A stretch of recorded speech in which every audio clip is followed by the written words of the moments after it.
Bienvenidos nuevamente a un programa de Agenda País, un programa del Senado Consultivo de la Universidad Tecnológica, en el que buscamos tocar temas no solamente de coyuntura, sino temas estructurales que sean de utilidad para el país.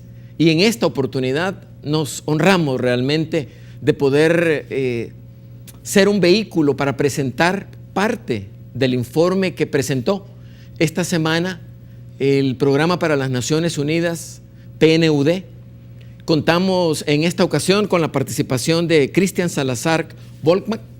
Él es coordinador residente del Sistema de las Naciones Unidas y representante residente del PNUD en El Salvador y Belice. Quiero aclarar, y me encanta, porque él tiene una maestría en comunicaciones y también tiene un doctorado en ciencias políticas de la Universidad de Marburg, Alemania. Doctor, bienvenido, es un gusto contar con usted en la presentación del programa Informe del PNUD. No, muchísimas gracias por tenernos acá. Nos sentimos siempre a gusto acá en su programa. Nos une el propósito de levantar los grandes temas de país, temas de agenda de país, y ahí estamos a la orden. Bueno, bienvenido. También está con nosotros el doctor Rodrigo Barraza. El doctor Barraza es también doctor en ciencias sociales, ¿verdad? Tiene también una maestría en ciencias políticas, o sea que estamos con personas que tienen un dominio sumamente comprobado en esta área. Y actualmente él es responsable general del informe sobre desarrollo humano El Salvador 2018. Doctor Barraza, bienvenido también a nuestro programa Agenda País. Muchas gracias, muchísimas gracias por la invitación. Para nosotros es un gusto poder compartir los resultados de este importante informe. Bueno, vamos nosotros a hacer un informe, ¿verdad? Es el editorial que la universidad siempre presenta de este tema, y cuando regresemos del editorial vamos a comenzar con las preguntas sobre el informe. ¿Es viable una educación de calidad en los jóvenes de El Salvador? La educación es uno de los grandes desafíos en la Agenda País de El Salvador, que si bien ha cerrado brechas importantes en el acceso a la educación básica, a lograr que un 80.6% de los niños accedan a la educación primaria, aún tiene una deuda significativa al no generar las condiciones que permitan la cobertura necesaria y urgente para los jóvenes que deberían matricularse en el tercer ciclo y aquellos que tendrían que hacerlo en educación media.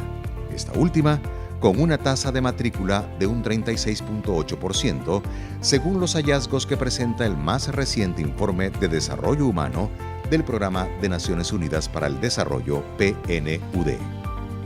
Pero la brecha se evidencia más amplia y difícil de cubrir cuando se cuantifica como reto duplicar la cobertura en educación media, que de acuerdo con las metas establecidas en el Plan El Salvador Educado, PESE, debe alcanzar el 70% en los próximos 8 años, lo que requeriría un esfuerzo sistemático para abrir 24,000 nuevas plazas docentes durante ese periodo 2016-2026, a un costo promedio anual de $203.89 millones, sin olvidar los programas de retención que se deben desarrollar para cumplirlo. Precisamente, el problema en educación media también está relacionado con la deserción escolar que en 2017 registró más de 11,000 jóvenes fuera de los salones de clases, que se atribuye, entre otros, a situaciones como cambio de domicilio con un 20%, abandono del país un 14.3%, bajo rendimiento académico un 13.7% y dificultades económicas con un 9.1%. Adicionalmente a estas razones, se vinculan los temas de inseguridad, como la violencia común, presencia de pandillas y desplazamientos forzados que inciden significativamente. Intentar avanzar en educación pasa por garantizar el aprendizaje para una inserción laboral exitosa. En ese sentido, el país debe mejorar la calidad de la educación en todos los niveles, lo que implica, al menos, contar con docentes y directores debidamente capacitados e infraestructura y ambientes físicos adecuados. Entonces, ¿qué se debe hacer para cerrar la brecha en la educación media? ¿Cómo lograr que el presupuesto en educación alcance el 7% en relación con el PIB. ¿Qué papel juegan las comunidades educativas ampliadas que se promueven en el Informe de Desarrollo Humano? Los retos están puestos en la mesa. A continuación, buscaremos definir algunas propuestas de solución en una nueva edición de Agenda País. Doctor Volkmann, la pregunta obligada que se le han tenido que haber hecho desde que se presentó el informe es: ¿por qué los jóvenes? El PNUD está desde 1975 en El Salvador, ha tenido un papel protagónico en diferentes momentos en El Salvador, en los acuerdos de paz, fue uno de los principales colaboradores. Sabemos también que están ayudando al gobierno actual en el área de educación con el Consejo Nacional de Educación. Han hecho informes de país, de trabajo, de violencia, y en esta ocasión al joven, sobre todo con la cuestionante ¿y ahora qué? ¿Qué le podemos decir a los amigos televidentes de la filosofía, del sentimiento que llevó al PNUD a tocar a los jóvenes en este informe? Desde 1997 hemos empezado a publicar informes de desarrollo humano especiales para El Salvador. Este es el 9º, y la razón por la cual lo dedicamos al tema de las juventudes tiene que ver con la transición demográfica del país. En los próximos 2 décadas, más o menos, poco menos, hasta la década 2030, el número de personas económicamente activas va a ser todavía más grande que el número de personas económicamente dependientes. Esto quiere decir que en estos próximos años la posibilidad de generar mucha riqueza y bienestar para el país está. Después del año 2030, 2034, esta oportunidad se va a cerrar porque se va a invertir la demografía del país. Menos gente activa económicamente va a tener que sostener más gente dependiente. Por eso decimos, en un momento así estratégico, invertir en la juventud, fortalecerla en los próximos años para que pueda generar este bono demográfico, así se llama esto, es estratégico para el desarrollo humano. Salvador está muy cerca de convertirse de un país de desarrollo humano medio a un país de desarrollo humano alto.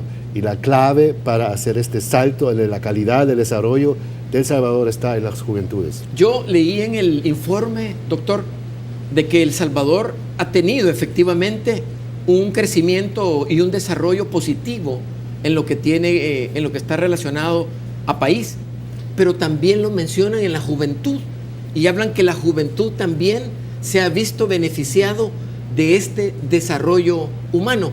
¿Cómo lo interpretamos? O sea, ¿cómo lo medimos? ¿Cómo lo vemos para que los amigos televidentes no tengan esa sensación de que la juventud no tiene futuro? Porque el enfoque del estudio es ¿ahora qué? Es un punto de partida, es una perspectiva hacia el futuro.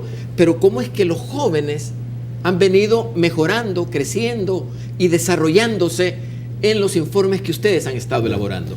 Bueno, como estamos en un programa también con un trasfondo académico, con una persona con tanta capacidad como usted, público, tal vez hay que empezar a mencionar que los índices de desarrollo humano del PNUD se desarrollaron en los años 90 para enfocar el desarrollo no solo en el tema del crecimiento económico, sino en el crecimiento de la persona humana. Esto significa que es importante medir el crecimiento económico, el ingreso per cápita que la persona tiene, pero también cómo es su expectativa de vida, su salud, su educación. Ese índice entonces del PNUD para medir el desarrollo enfocado en las personas se compone de estos componentes, ¿no? Entonces, salud, educación, o sea, expectativa de vida, educación y ingreso per cápita. Este índice, si lo aplicamos a El Salvador en general, ha mejorado en los últimos 20 años considerablemente. En los últimos años el aceleramiento ha sido más lento y estamos ahora en un índice de 0.67, y para llegar a este otro grupo de países de desarrollo humano alto necesitaríamos el 0.7.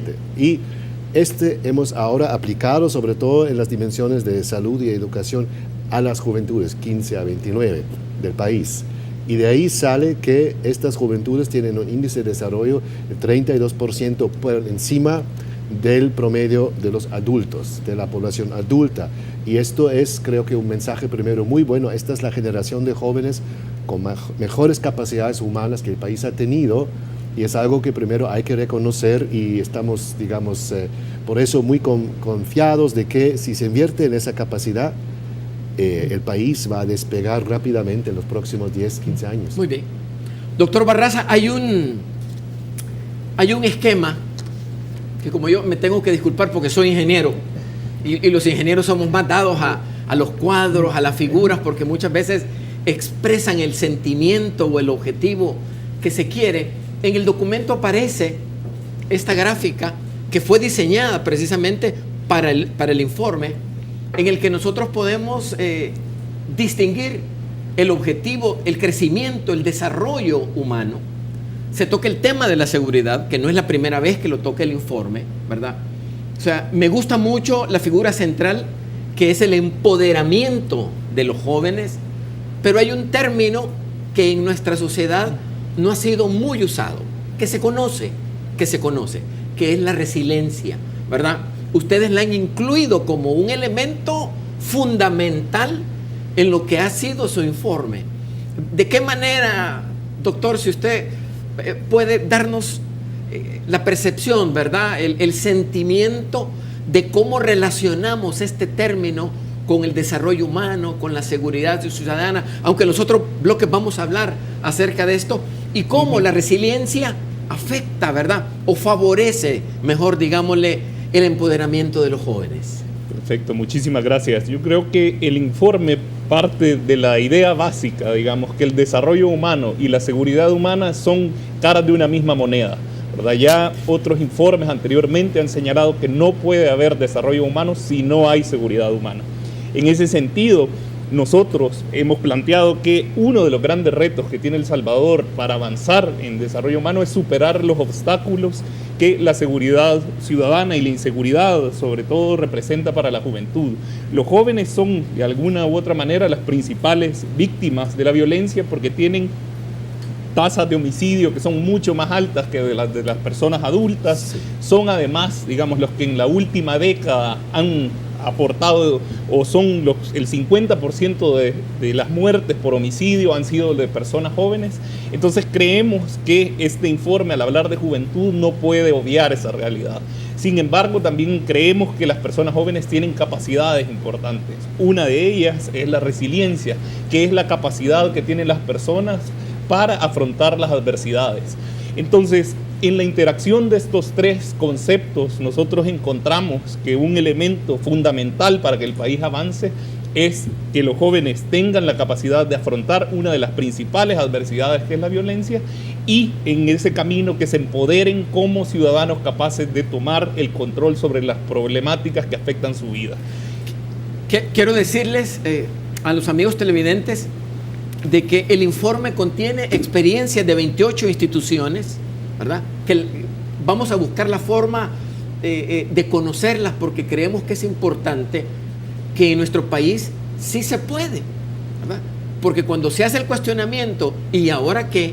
Este es un cuestionamiento para toda la sociedad, ¿verdad? O sea, es la integración del modelo educativo en la sociedad o en la comunidad en que se encuentra, que no es una responsabilidad exclusiva, si bien mayoritaria, del centro educativo, pero los actores que están alrededor deben de participar, ¿verdad? Ya vamos a hablar de ese núcleo interno, ese núcleo externo que ustedes mencionan en su informe, los componentes que tienen. Quisiera regresar, doctor Volkmann, con usted. El informe dice que los jóvenes han sido beneficiados, que los jóvenes han tenido oportunidades. ¿Qué experiencias o de qué manera la gente y los amigos televidentes pueden, porque no todos vamos a tener acceso al informe, ya vamos a hablar de los lugares en los que la gente los puede descargar, la gente que lo quiera, pero en este momento, y para completar la filosofía, ¿verdad?, de la primera parte, del primer bloque de la entrevista, ¿cómo el informe ha identificado ese desarrollo, ese crecimiento, esa mejoría de los jóvenes en nuestro país? Es por un cambio de paradigma de cómo manejamos los instrumentos de medición.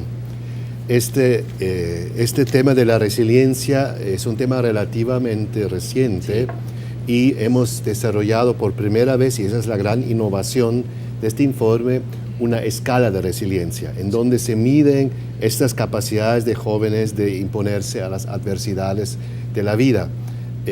Esta escala ahora mide capacidades, no mide deficiencias o problemas. Y uno de los grandes temas de ese informe es justamente lo que usted dice, que hay que cambiar de perspectiva y reconocer que los problemas son grandes, pero las capacidades de los jóvenes salvadoreños también son grandes. Y ese cambio de paradigma es algo que propaga el informe porque ayuda a los jóvenes también a salir adelante, reconocer sus capacidades y disminuir las estigmatizaciones de la juventud. En las encuestas nacionales, cuando uno pregunta ¿con qué asocia usted el término joven? Lo que sale es pandilla, mara, vagancia, etc. O sea, y esto pesa sobre los jóvenes, sobre la autoestima, pesa sobre acceso a pasantías cuando viven en un área, por ejemplo, marginal o con problemas de seguridad. Y entonces este cambio de paradigma es esencial para mejorar la situación. Es algo que todos tenemos que contribuir. Justamente por eso es importante que usted empezó también esta plática con los temas de capacidades de los jóvenes, de resiliencia, porque sí hay una lista de grandes problemas que el informe señala, pero los salvadoreños y nosotros con mucha admiración, los datos que demuestran es en la escala de 5, la resiliencia de los jóvenes y las jóvenes salvadoreñas es del 4.37. Alto, tomando en cuenta el entorno violento, etcétera, las dificultades de encontrar trabajo. Así que por eso tenemos una fe, pero una fe basada en evidencia de cuando hay apoyo, estos jóvenes salvadoreños, esta generación va a sacar a todo el país adelante. Muy bien. Hasta aquí llegamos con el primer bloque. Cuando regresemos vamos a hablar exclusivamente de educación. El documento tiene 8 capítulos, ¿verdad? En el que hace un enfoque integral que tiene que ver con la juventud.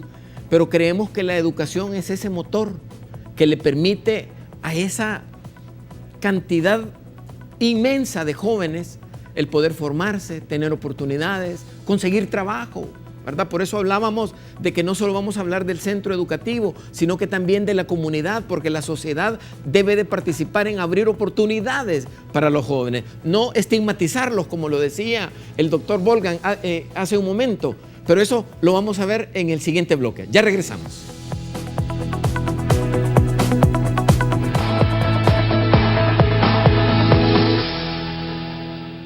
¿Quién dijo que aquí no se puede? Que las oportunidades son para pocos, que me debo quedar como estoy. Definitivamente puedo ser mejor, cambiando la indiferencia por el compromiso, proponiendo soluciones en vez de criticar, transformando el conformismo en superación. Inscríbete hoy, hagamos la diferencia, seamos mejores. Universidad Tecnológica de El Salvador. Maestrías UTEC es calidad docente, excelencia académica, diversidad de horarios, ambiente pedagógico, modernas instalaciones, con 2 nuevas maestrías, criminología, dirección del talento humano, además de banca y finanzas, administración financiera, administración de negocios. Maestrías UTEC. Hagamos la diferencia, seamos mejores. Universidad Tecnológica de El Salvador.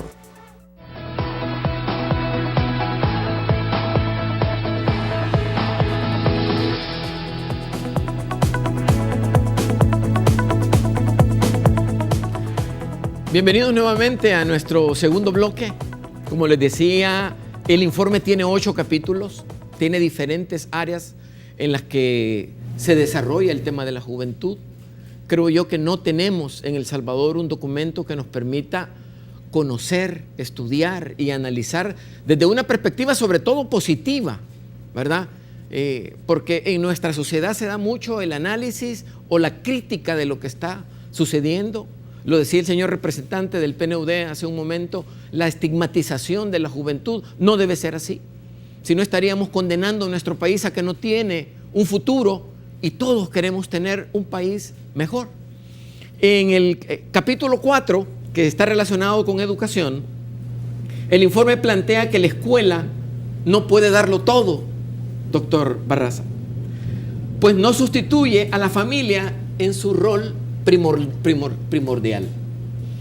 Por situaciones propias del país, ahora nosotros vemos que mucho matrimonio lleva a sus hijos de 1 año a un daycare o a un lugar que no es el lugar.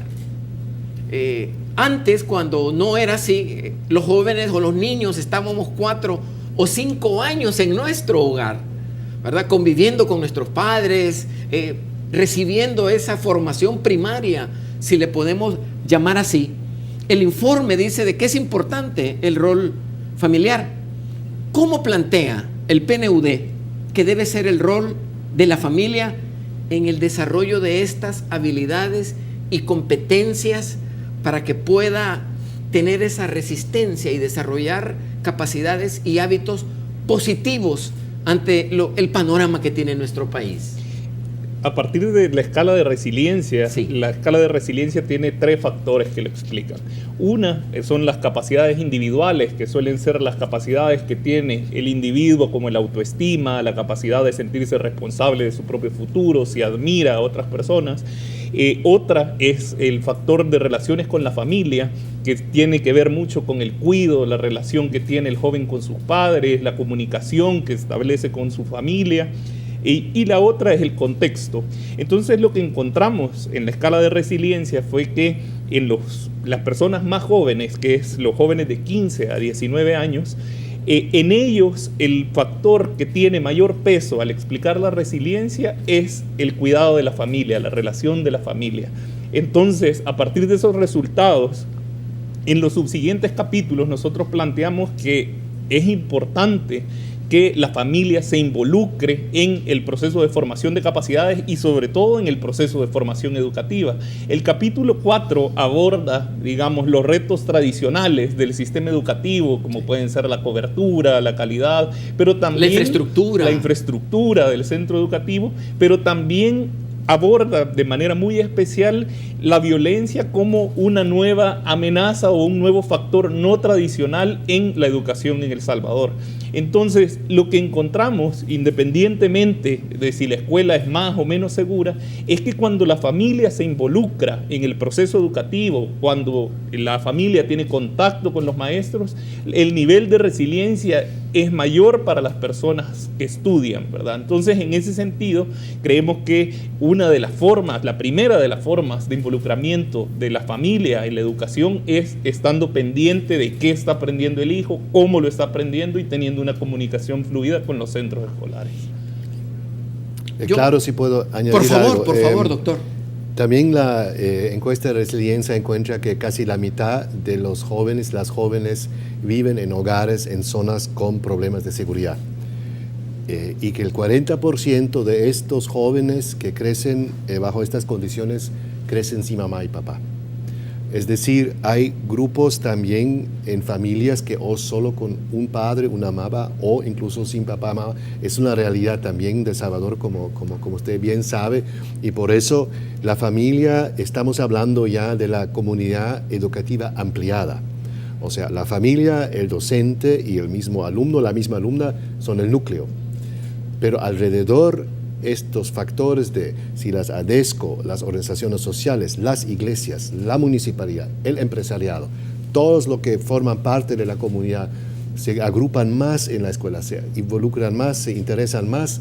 Esto es un factor determinante, sobre todo en áreas inseguras donde, digamos, muchos jóvenes ya no tienen ese factor protectivo de la familia como lo pueden tener en otras partes del país. El informe está sustentado por una cantidad de cifras que realmente le dan a uno un panorama de la realidad que tiene el país, pero también recoge información de otros entes y de otros organismos que están relacionados con el tema de la juventud y el tema de la educación. El CONED habla acerca de que hay ciertos requisitos básicos que todavía no se cumplen en calidad, en docencia, en infraestructura.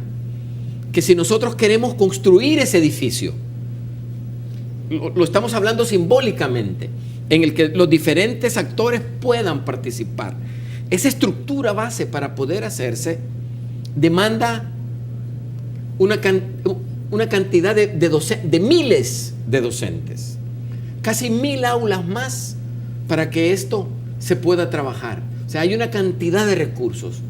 El CONED ha estimado que son más de $2.000 millones para una década, partiendo de que el programa se pueda desarrollar adecuadamente desde el primer año hasta el último con los fondos suficientes.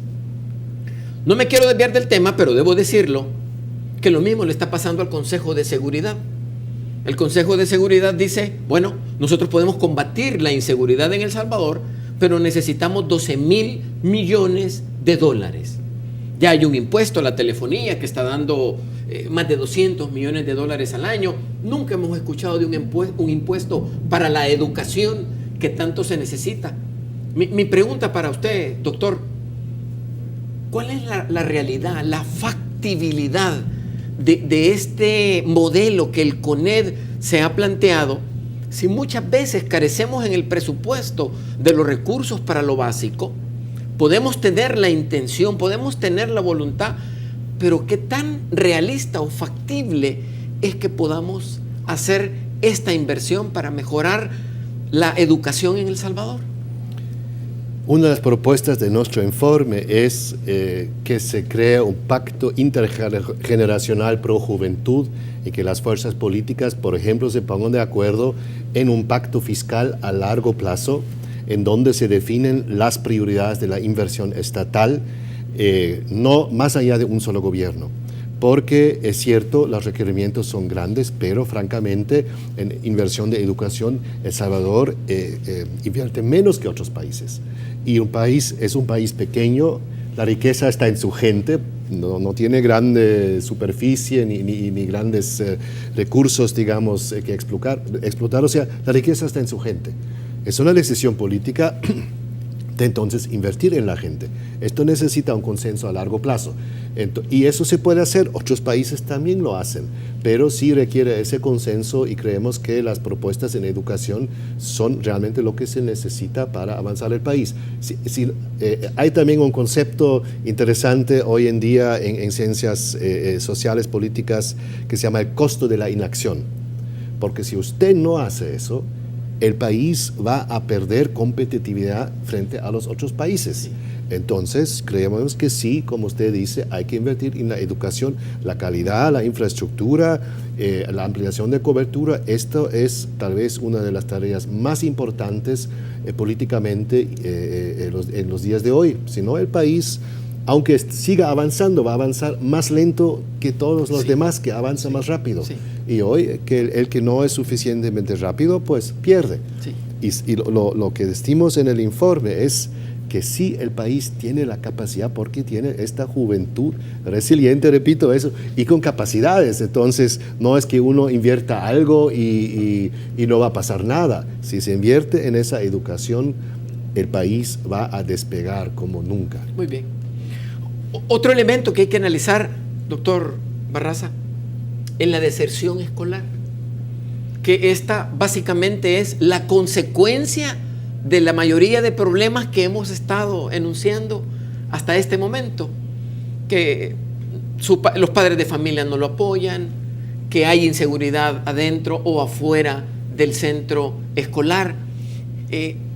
Cuando se plantea, se dice que la retención escolar de los jóvenes en las escuelas es un problema de nuestro sistema educativo y que los jóvenes entre 15 y 19 años, y estoy leyendo textual que lo he tomado del informe, son los más afectados. ¿Qué nos dice el informe de lo que podemos hacer, verdad, para disminuir la deserción escolar en las instituciones? Efectivamente, uno de los principales hallazgos del informe, el informe se centra en 5 grupos particulares de jóvenes que están quedándose atrás, bajo el principio de la Agenda 2030. Uno de ellos son los jóvenes fuera del sistema educativo y en riesgo de deserción, pues se calcula que el 37% de los jóvenes entre 15 y 19 años, que es la edad escolar media, están fuera del sistema educativo porque tienen menos escolaridad que lo que deberían tener según su edad. No todos los jóvenes salen del sistema educativo cuando llegan al bachillerato, sino que muchos abandonan en la educación primaria, otros en el tercer ciclo, y la menor cantidad son los que salen en el bachillerato. Por eso, una de las explicaciones, ¿verdad?, que cuando se indaga en lo que estimula a los jóvenes a salir del sistema educativo, son 5 las principales razones. La primera es la falta de interés, otra es porque tiene que trabajar, otra es porque el costo o el precio de la educación es muy alto, otra razón es porque tiene que hacer trabajo doméstico en la casa o tiene otras responsabilidades en el hogar, y una quinta tiene que ver con la inseguridad. En este grupo en específico, y la propuesta del informe es que una de las dimensiones principales de política pública que debe atenderse es la educación, y en ello es necesario, digamos, 3 acciones, digamos, específicas que engloban otros tipos de medidas. Por ejemplo, es necesario que el Ministerio de Educación fortalezca la capacidad para la retención escolar. Esto implica un sistema de seguimiento periódico de la asistencia escolar, ¿verdad? Entonces, en las recomendaciones que se hacen, el Ministerio ha avanzado en la creación del número único de identificación de estudiantes, pero es necesario estar monitoreando constantemente el aprendizaje, la asistencia, porque de lo contrario solo se puede, digamos, controlar la deserción año con año, ¿verdad? Otro elemento importante es hacer la educación pertinente a la realidad territorial donde viven las personas, ¿verdad? Hay que garantizar que todos los jóvenes completan al menos 11 o 12 grados de escolaridad de acuerdo al bachillerato que escojan, pero es necesario que también este sea pertinente a las oportunidades que ellos pueden tener en el sistema productivo, ¿verdad? También existen esfuerzos ya de hacer bachilleratos en agronegocios, agrícola.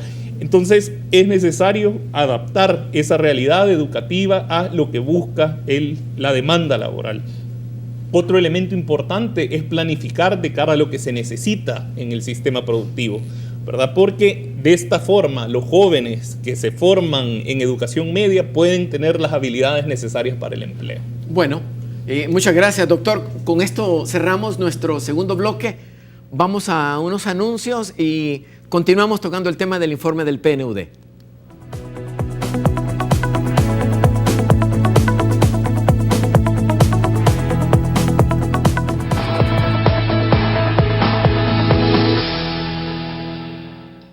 Maestrías UTEC. Puedo ser mejor con una especialización profesional. Nueva maestría en dirección del talento humano para liderar procesos de transformación de cultura institucional, gestionar el talento y la innovación. Hagamos la diferencia. Seamos mejores. Universidad Tecnológica de El Salvador. ¿Quién dijo que aquí no se puede? Que las oportunidades son para pocos. ¿Que me debo quedar como estoy? Definitivamente puedo ser mejor. Cambiando la indiferencia por el compromiso. Proponiendo soluciones en vez de criticar. Transformando el conformismo en superación. Inscríbete hoy. Hagamos la diferencia. Seamos mejores. Universidad Tecnológica de El Salvador.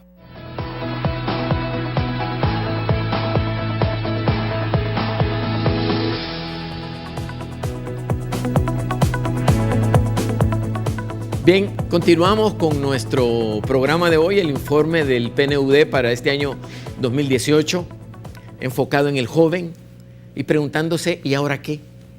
Y si hablamos de jóvenes, es importante hablar sobre un segmento que lamentablemente ha ido creciendo con el tiempo, que son los jóvenes que no tienen la oportunidad de estudiar, pero tampoco de trabajar. Y se les conoce socialmente como ninis. ¿Qué nos puede decir, doctor, el informe del PNUD respecto a este segmento de jóvenes que no estudian y no trabajan?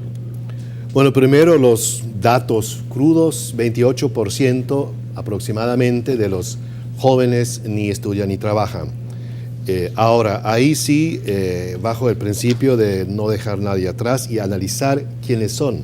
Cuando uno desagrega datos, y también esto es algo para los estudiantes, por ejemplo, hoy en Ciencias Sociales desagregamos datos para saber mejor quién se está quedando atrás. Si uno desagrega los datos, se da cuenta que el 77% de estos ninis no son jóvenes que no quieren trabajar o que no se interesan para nada, son mujeres. La cara de los nini en El Salvador es femenina. Son muchas veces mujeres que realizan, jóvenes que realizan muchas horas en la semana de trabajo de cuidado. Bajo esa categoría están también muchas adolescentes embarazadas, muchas adolescentes madres jóvenes. O sea, es una categoría grande bajo ese término de nini que hay que entenderlo mejor bien para diseñar también las respuestas y las políticas frente a este fenómeno. Y es importante mencionarlo porque habló usted de la estigmatización. Mucha gente cuando escucha nini dice, bueno, son los jóvenes que son los vagos, digamos. Sí. Pero sí, no es así. Ahí se manifiesta, por ejemplo, una falta de una distribución más equitativa entre mujeres y hombres jóvenes en el trabajo de cuidado, en el trabajo doméstico. O sea, temas de género, de equidad de género están detrás de eso. Hay también temas aquí de agresiones sexuales y violaciones. Lamentablemente este es uno de los lados duros de este informe. La gran mayoría, un gran bloque de violaciones, agresiones sexuales van contra las niñas de edad de 15 y 19 años. Entonces, cuando uno quiere abordar este tema de los nini, ya tiene un espectro de políticas públicas un poco distintos de los que normalmente tenemos para abordar problemas como este. Bien.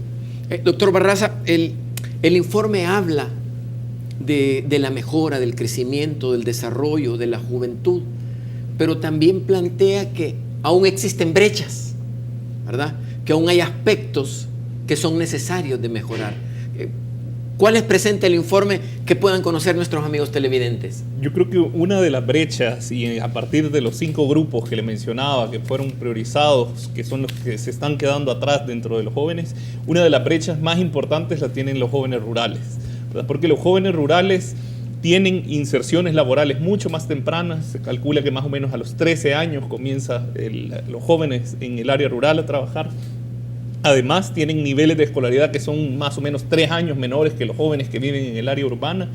Y, digamos, la conciliación entre trabajar y estudiar en el área rural es menos posible. Entonces, en ese sentido, digamos, y un poco relacionado a lo que estaba mencionando antes, es importante que la educación, ¿verdad?, media, particularmente busque adaptarse a la realidad que vive la juventud rural, ¿verdad? Otro grupo en particular que tiene, digamos, que requiere alguna atención especial, es otro de los grupos identificados, son los jóvenes en transición al mercado laboral, que son aquellos que están graduándose de educación media, que más o menos se calcula que anualmente unos 80,000 jóvenes salen graduados de educación media, pero el 30% de ellos va a entrar a trabajar al mercado de trabajo. Van a ir de un solo a trabajar, no van a ir a la universidad, no va a tener una formación técnica tampoco. Entonces son jóvenes que entran al mercado laboral en condiciones de vulnerabilidad, porque digamos 3 de cada 100 de los que entren van a conseguir un empleo de características decentes, ¿verdad?, con remuneración justa, con seguridad social y en el número de horas que se establece. Entonces también para ellos es necesario programas que adapten o certifiquen, por ejemplo, habilidades laborales y que les permitan entonces tener mejores oportunidades dentro del mercado de trabajo. Ok, muy bien. Quiero leer algo que está en el informe que dice: el Programa Social Educativo 2010-2014 sugería la proyección de la escuela en la comunidad y de la comunidad en la escuela. Luego se estableció la política de educación inclusiva como complemento al concepto de involucrar a la comunidad. El informe tiene un apartado en el que se desarrolla una propuesta de un concepto más amplio de comunidad educativa.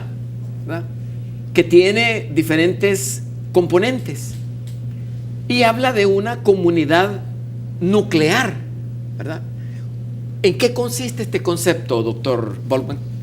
Es un poco lo que habíamos hablado en el contexto de la seguridad, pero se amplía mucho, que hay primero, obviamente, la relación entre estudiante, docente y familia es el núcleo de una buena educación. Pero alrededor de este grupo núcleo está la comunidad, están las instituciones locales, están los empresarios, etcétera. Todos tienen que involucrarse más con la educación, a ofrecer posibilidades a los jóvenes, conocer los problemas de la escuela, ayudarles a solucionarlos. Esta es la comunidad educativa ampliada, y esto se podría también ampliar a nivel nacional. El CONED, el Consejo Nacional de Educación, tiene la idea eso de que la educación es no solo de los profesores y los alumnos y los papás, es de todos, es una responsabilidad social, y en ese sentido presenta ese concepto como un concepto que debería guiar la educación en El Salvador. Entiendo, doctor, que hay diferentes niveles de responsabilidad, responsabilidad directa, responsabilidad indirecta, ¿verdad? Pero hay que buscar una forma de organización, no solo las ADESCOS, como lo decía usted hace un momento, sino que el sector productivo debe también ser partícipe de esto, las habilidades y competencias que mencionaba el doctor Barraza.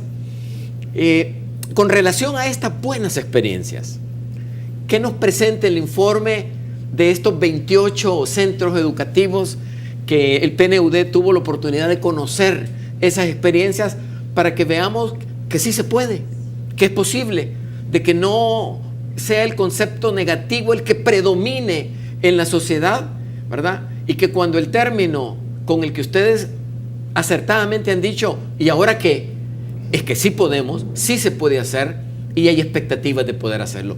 ¿Cuáles son esas experiencias, doctor Barraza? Digamos, a partir de la investigación hicimos una selección de 28 centros educativos, los cuales tomamos a partir del observatorio del Ministerio de Educación en la combinación de factores de riesgo internos y externos. Entonces, esa selección lo que buscaba era tratar de identificar cuáles son las buenas prácticas que dentro de la escuela generan seguridad. Entonces lo que encontramos es, digamos, que hay, primero, que el concepto de comunidad educativa ampliada, ¿verdad?, que es este concepto que va en el involucramiento de los padres, los estudiantes, los docentes, pero también de otros fuera de la comunidad, como las alcaldías, los proyectos de prevención de organizaciones sociales, privadas, que muchas veces existen en la escuela, que la coordinación que podía existir entre los directores y estas iniciativas era realmente una buena práctica para prevenir o actuar en contra de la violencia dentro de las escuelas, ¿verdad? Otro elemento importante que destacamos es la relación que existe entre el docente y el estudiante, ¿verdad? En la medida que el docente es capaz de ejercer su rol de orientador, que tiene buena comunicación con los estudiantes, que tiene capacidades de dar mentoría, de dar guía, también encontramos que las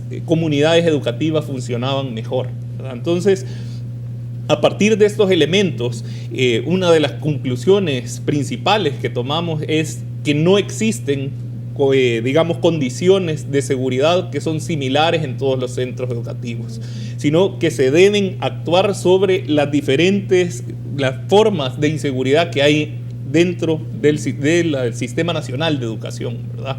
Porque es necesario que se diseñen respuestas que sean efectivas para estas realidades distintas que existen en los 5.000 centros educativos que tiene el Ministerio de Educación. Muy bien. ¿Verdad? Con esto terminamos el tercer bloque. Regresamos con las conclusiones y las propuestas que van a hacer nuestros invitados relacionados con la juventud, su futuro y cómo desarrollar esa nueva capacidad, esa resiliencia, ¿verdad?, para que tengamos el carácter, la personalidad de saber de que sí es posible tener una mejor sociedad y una mejor juventud. Ya regresamos.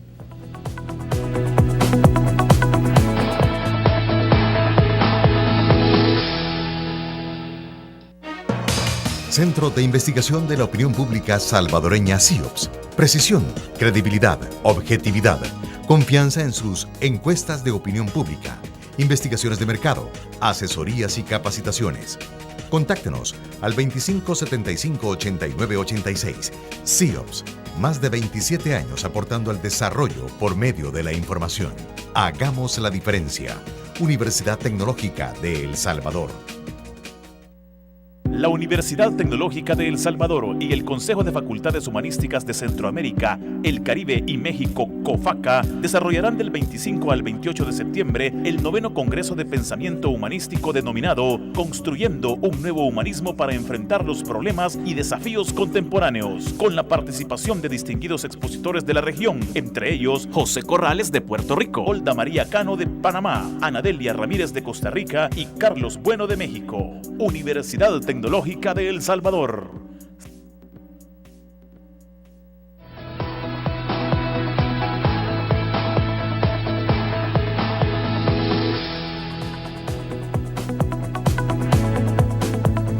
Hemos tenido la oportunidad en este programa de conocer uno de los 8 capítulos que contiene el informe del PNUD 2018, que está relacionado con la juventud y que se plantea ¿y ahora qué? Hemos conocido causas, situaciones, hemos hablado de algunos elementos que son positivos, que estamos en una ruta adecuada, de que estamos desarrollando, estamos creciendo, pero que evidentemente también hacen falta aspectos a mejorar. Esto tiene que ver con recursos, esto tiene que ver con la concientización de los diferentes actores que estamos en la sociedad para poder lograr este proyecto y estar consciente que este es un proyecto de todos. Este no es un proyecto de un gobierno, de un ministerio de educación o de un organismo en particular. Este es un proyecto de país, ¿verdad? Nosotros agradecemos al PNUD que nos haya dado la oportunidad de presentar el capítulo relacionado con la educación porque es el giro de nuestra institución, ¿verdad? Y hemos hablado fuera de cámaras que los queremos invitar para hacer un debate, un foro con los estudiantes porque ellos son los que viven esta realidad. Dejo en este momento al doctor Barraza para que él haga el cierre, que nos pueda presentar su conclusión y su recomendación acerca del tema que hemos conversado en este programa. Muchísimas gracias. Bueno, creo que en uno de los elementos que vale la pena rescatar sobre la propuesta de políticas públicas que hace el informe es sobre la base del principio de universalidad de la Agenda 2030, el cual llama a que el cumplimiento de la Agenda 2030 es una responsabilidad que no recae únicamente en el Estado o en los estados y en los países, sino que es responsabilidad de todos los sectores. La propuesta que nosotros hacemos en el informe también llama al involucramiento no solo de las instituciones públicas, sino también de los sectores productivos, del sector privado, porque todos podemos hacer algo a favor de la juventud.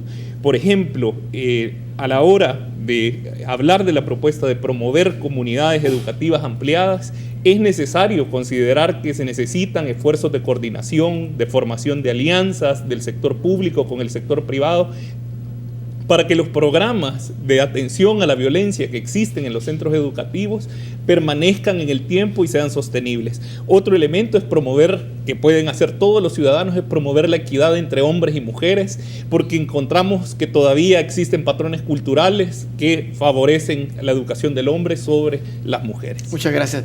Doctor Wolfgang, su mensaje. Gracias. 2 cosas. Primero, creemos que hay que buscar nuevas formas de hacer política pública. Tienen que ser conceptos mucho más integrales. Los problemas están conectados, lo hemos hablado un poco en este programa. Entonces creemos que hay que trabajar mucho más en paquetes donde se relacionan temas de educación con temas de trabajo, con temas de participación, de equidad, como dijo Rodrigo, y de seguridad. Hay que empezar a pensar en forma más integral. Es algo donde las universidades en su formación pueden ayudar mucho, que el ser humano, que los jóvenes empiecen también a tener esta visión más intersectorial e integral. Eso es lo uno. Lo otro es el carácter de la corresponsabilidad entre generaciones. Este es un tema que nos llama a todos, este es un tema que llama a un diálogo intergeneracional, porque para mejorar la situación todos tienen que cooperar. Entonces la comunicación entre las generaciones es muy importante dentro de la familia, en la sociedad, Por eso aceptamos con mucho gusto su invitación de llegar a la universidad para hablar con los jóvenes y las jóvenes, porque de eso se trata, el diálogo de generaciones para avanzar conjuntamente. Bueno, muchas gracias a los dos. Amigos, tuvimos la oportunidad de conversar en este programa con el doctor Cristian Salazar Volkmann. Él es el coordinador residente del Sistema de las Naciones Unidas y representante residente del PNUD en El Salvador y Belice. Y también el doctor Rodrigo Barraza, que es el responsable general del informe sobre desarrollo humano El Salvador 2018, Soy joven y ahora qué. Queremos darle las gracias por la atención que han prestado a nuestro programa y nos vemos hasta una próxima ocasión. Saludos a todos.